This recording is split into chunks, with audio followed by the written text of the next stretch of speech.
So today I want to share with you, like it's really early, it is 4 o'clock now, and I just went and had a cold shower, and today it's like freezing, like it's like, I don't know, well 16 degrees, so for me it's freezing.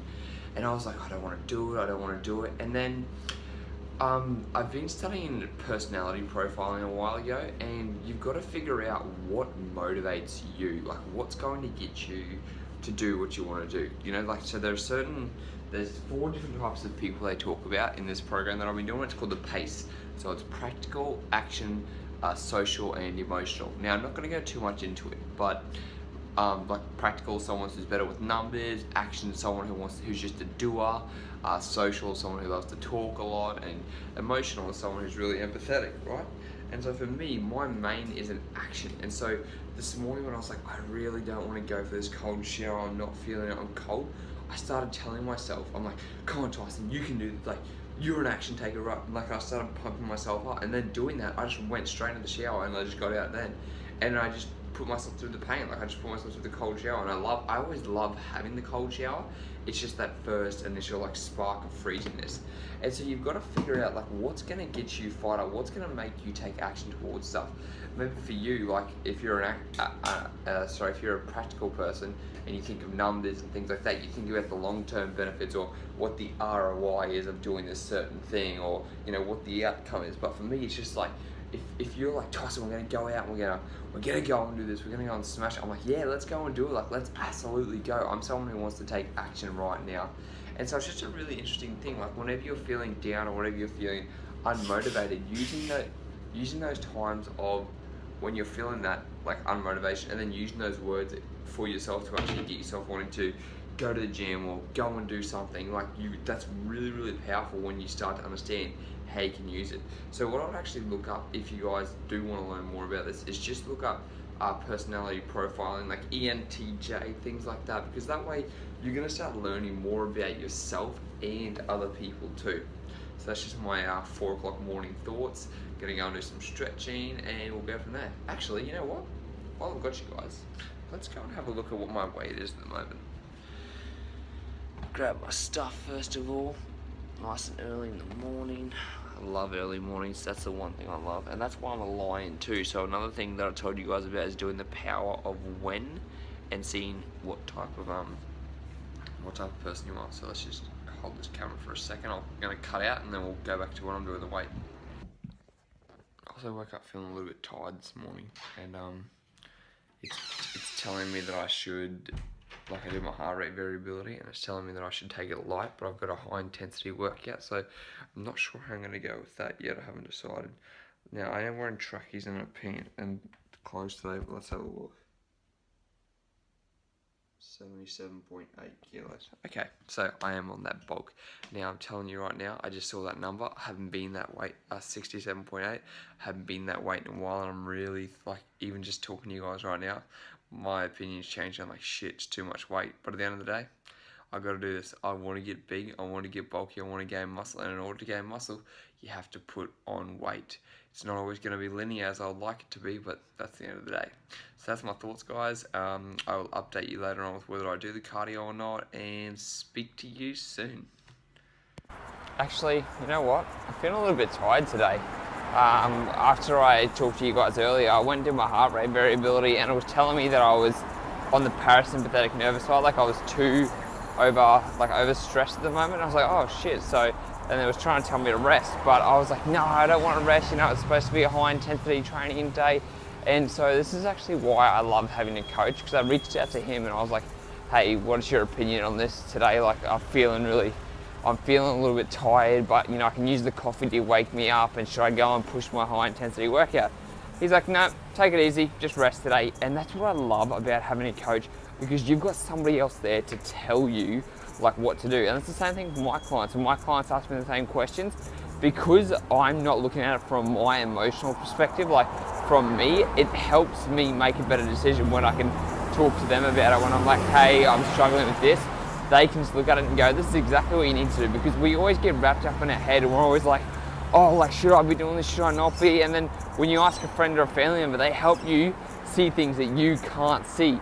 And so for me, I always want to push it as hard as I can, just because that's my type of personality.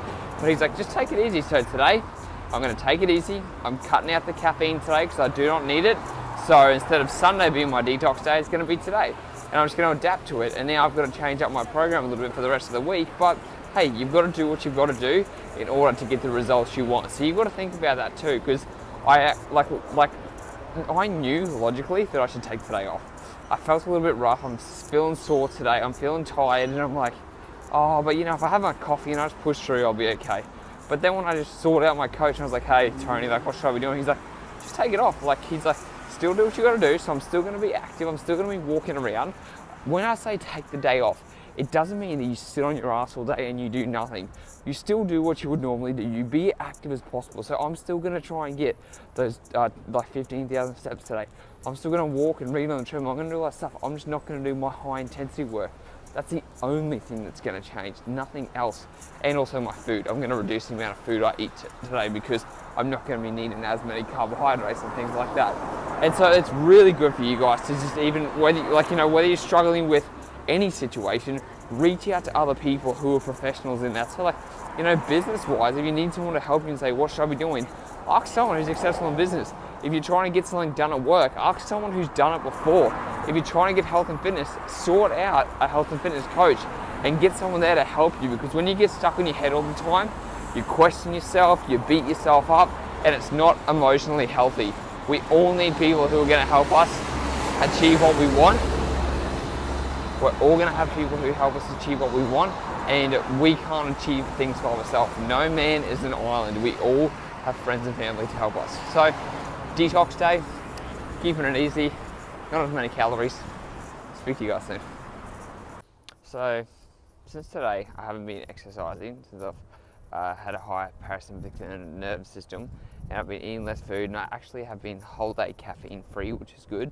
I'm still a little bit iffy because I drink the kombucha, so I'm not actually sure if there's caffeine in it because I did have tea, but it's not like a big caffeine hit like coffee, right? So this morning, I went and did what I needed to do. I went and did some sales training, and then I went and did a little bit of work at home, and I was feeling tired, so I went for a nap. But because I didn't work out today, I've had a little bit more free time. I've been like freaking out a little bit because I've got all this free time. I'm like, fuck, what should I be doing? Should I be doing this? And I actually got like paralysis analysis type of thing. So I thought, like, what would I do in this situation? And I just decided to sit down, work on my YouTube videos, work on all the video stuff that I've been doing, because it doesn't take a lot of brain power to edit. But the computer started stuff out and things just weren't going right. And I was just getting so frustrated, and I could feel myself getting frustrated. And then I was like, you know what? I need to go for a walk. So as you guys can see, I'm in the park at the moment, and it is beautiful here. And I just love to get away from everything and just go. Like when I am stressed, I will just go into the park and I'll just walk and think about things and just really try and just to get the shit out of my mind, because there's so much things about me beating myself up, like all the negative thoughts that come into my head, like, you know, if you're a good trainer, you'd be busy all the time, and it's just that, like, no, it's not, there's this constant struggle in my head about, if you're a good trainer, you'd be doing this, or you'd be doing this, and it's just like, well, I'm doing the best I can whenever I can, and a constant reminder I have to keep telling myself is that some days you're just not gonna have it, and today, I'm glad that I didn't have a workout, because I know it would have been a shitty workout if I pushed through. And I know that it just would have been hard if I would have been angry that I was drinking coffee and trying to get stimulation to my brain. And just I'm glad that I've taken this time off, but at the same time, it's just you know what? Some days I'm just not going to have it. I'm going to get straight back into it tomorrow. I still managed to do a little bit of productivity today and, get some stuff out. And at the end of the day, that's all that matters. And now just doing this, sharing my thoughts with you guys. Don't think I'm going to be on tonight, I'm not too sure. If not, I'm just going to cut this bit out. Hope you guys are enjoying my vlog, because this is number 24 and it's going strong. I want to get more and more updated for you guys. I want to be sharing with you so you can see exactly what's going on in my life. And today, it's actually funny, I started reading this document that my coach gave me, because in my coach who online trains me, he actually gives me homework too to read things. And we're reading about mitochondria at the moment and how cardio helps produce more mitochondria, but more high intensity training actually makes your mitochondria bigger. Now, a lot of people don't know what mitochondria is. Pretty much it's things in the muscles that, how do I explain it so simply? You know what they say, if you can't explain it simply, then you don't understand it well enough. And I guess I just can't explain it simply to you guys at the moment. So when I can explain it, I will explain it to you. But however, mitochondria is extremely good, and that's all you need to know for longevity. Speak to you guys soon.